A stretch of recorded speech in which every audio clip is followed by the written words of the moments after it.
Hello everyone. This week's Torah portion, Parshat Vayera, we see Abraham coming into full sense of who he is and into a full relationship with God. And while this Parsha contains several troubling incidents dealing with him, it also allows us, following his actions, to see a very important insight into how it is we can be more moral human beings. Let's take chapter 22, often referred to as the Adat Yitzchak, the binding of Isaac, as an example. God tells Abraham to go offer up his only son, Isaac, on a mountain that God will show him. And here's the fascinating thing. If you look at each of Abraham's actions surrounding the Akedah, all of them are done with tremendous decisiveness, with tremendous speed. Now, we could say he was doing them with speed because if he actually allowed himself to think about what God commanded, he never would have done it.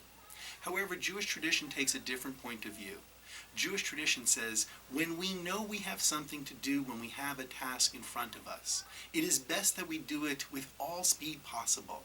For the longer we wait, the longer we have the ability to talk ourselves out of it, to see the task as not being as important and not seeing its relevance. In Jewish tradition, we call this kind of decisiveness charitzut. And charitzut is an essential feature towards our own moral development. Putting aside what God actually commanded Abraham to do, Abraham's decisiveness here is an example to us. Each and every day in our own lives, we know what the right thing to do is in many different situations.